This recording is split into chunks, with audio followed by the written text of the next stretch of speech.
Subscribe to Wap Institute and get the international educations about computers and technical science.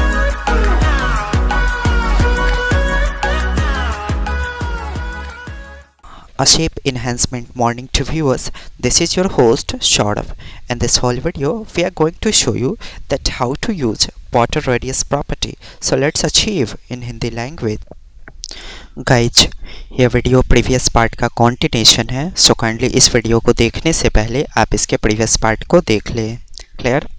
इस video में हमें border radius property का lab देखना है. Border radius की मदद से हम किसी शेप को दूसरे आकार में बदलते हैं. क्लियर? सो प्रैक्टिकल सेशन अचीव करते हैं, आप मुझे प्रॉपर्ली फॉलो करें. सिंपली HTML के कंप्लीट स्ट्रक्चर को राइट कर ले. ओके मैं एक ऑर्डिनरी शेप बनाने जा रहा हूँ, यानी कि एक डब्बा. तो उसके लिए मैं HTML का div एलिमेंट सेट कर लूँगा. क्लियर? ओके अब CSS की मदद से इसे मैं शेप का रूप दूंगा. तो CSS एक्टिवेट करने के लिए मैं स्टाइल टैग को हेड एलिमेंट के अंदर लिखूँगा और स्टाइल के अंदर CSS की कोडिंग राइट करूँगा. क्लियर? सिंपली सबसे पहले CSS की बॉडी में मैं सेलेक्ट करूँगा उस एलिमेंट को जिस एलिमेंट में मैं डिज़ाइन करना चाहता हूँ. तो मैं चाहता हूँ div में डिज़ाइन करना, इसलिए मैंने लिखा यहाँ div और इस कर्ली ब्रैकेट के अंदर CSS का प्रॉपर्टी और वैल्यू कुछ इस तरह से डिफ़ाइन कर दूँगा. क्लियर? सिंपली मैं बनाना चाहता हूँ एक शेप यानी कि डब्बा. तो डब्बा में विड्थ होना कंपलसरी है. हमने विड्थ डिफ़ाइन कर दिया 200 पिक्सल्स. क्लियर? हमने हाइट डिफाइन कर दिया 200 पिक्सल्स. ओके विजिबल करने के लिए मैं लगाऊंगा बॉर्डर प्रॉपर्टी और इसमें 3 वैल्यू पास करूंगा. पहला वैल्यू बॉर्डर के मोटाई को रिप्रेजेंट करेगा, दूसरा बॉर्डर के डिज़ाइन को और तीसरा बॉर्डर के कलर को. क्लियर? सो सिंपली अब मैं इसको सेव करके रन करता हूँ. ओके सो हमारा ऑर्डिनरी शेप कंप्लीट हो गया. अब हमें बॉर्डर रेडियस का उपयोग करके इसमें कुछ बदलाव करना है. तो अगर मैं चाहता हूँ इस शेप को दूसरे आकार में बनाना, तो मैं प्रॉपर्टी पास करूँगा बॉर्डर रेडियस और कोई न्यूमेरिक वैल्यू पास करूँगा. तो इसका मतलब है ये डब्बा चारों कॉर्नर से 40 पिक्सल्स मुड़ जाएगा. क्लियर? कुछ प्रॉब्लम्स है? Border radius okay 40 pixels. Simply मैं सेव करके इसको रन कर रहा हूँ. यस ये डब्बा चारों कॉर्नर से 40 पिक्सल्स मुड़ा. तो आपने क्या अचीव किया? आपने लिखा एक प्रॉपर्टी, लेकिन कंट्रोल कितने डायरेक्शंस हुए? 4 डायरेक्शंस. तो इसका मतलब है ये एक शॉर्ट हैंड प्रॉपर्टी है और ये उन्हीं ब्राउज़र्स को सपोर्ट करेगा जो लेटेस्ट क्वालिटी के होंगे, यानी कि गूगल क्रोम का लेटेस्ट वर्जन. ओके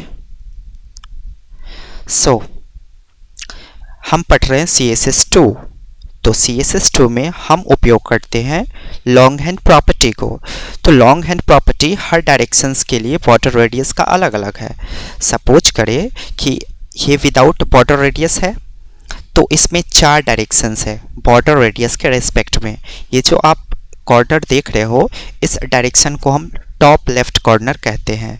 तो सिंपली अगर आप चाहते हो सिर्फ इस कॉर्नर को मोड़ना, तो उसके लिए आप प्रॉपर्टी पास करोगे border hyphen top hyphen left hyphen radius property. Clear? आप टॉप लेफ्ट से कितना पिक्सल्स मोड़ना चाहते हो उस शेप को. सपोज करें आप 40 पिक्सल्स मोड़ना चाहते हो, तो आपने इस तरह से 40 पिक्सल्स मोड़ दिया. क्लियर? उसी तरह से अगर मैं चाहता हूँ नीचे से दाहिने कॉर्नर को मोड़ूँ, नीचे से दाहिने कॉर्नर कौन है? ये वाला. अगर मैं इसको मोड़ना चाहता हूँ तो सिंपली मैं लगाऊंगा border bottom right radius property. और ये ज़रूरी नहीं कि मैं 40 पिक्सल्स ही मोड़ूँ. अगर मैं चाहता हूँ इसे 150 पिक्सल्स मोड़ना, तो ऐसा भी मैं कर सकता हूँ. क्लियर? उसी तरह से आप किसी और डायरेक्शन को किसी और न्यूमेरिक वैल्यूज़ में भी टर्न कर सकते हैं. जैसे मैं एक काम करता हूँ, टॉप का राइट चेंज करता हूँ. टॉप का राइट कौन है? ये टॉप का राइट. ओके इस कॉर्नर को चेंज करना है, तो मैंने प्रॉपर्टी लगाया बॉर्डर टॉप राइट रेडियस. कितना चेंज करना है? सपोज करें मुझे चेंज करना है 25 पिक्सल्स. ओके सो मैंने सेव करके रन किया तो ये कॉर्नर सिर्फ 25 पिक्सल्स मुड़ा। इसी तरह से आप चारों डायरेक्शंस को राइट करें और न्यूमेरिक वैल्यूज़ को चेंज करें, आप अलग अलग तरह के शेप्स बना पाएंगे। क्लियर? सो गाइज, अगर ये वीडियो आपको समझ में नहीं आया तो सबसे पहले आप इसके प्रीवियस पार्ट को देखें और इसके प्रॉपर्टीज़ और वैल्यूज़ को राइट कर लें। क्लियर? सो काइंडली मेरे टीचिंग एक्सपीरियंस को प्रमोट करें, मेरे चैनल्स को सब्सक्राइब करना ना भूलें और सब्सक्राइब करने के बाद बेल बटन पे क्लिक करें। So stay tune to our channel guys and thanks for watching my videos. Have a great day. Subscribe to App Institute and get the international educations about computers and technical science.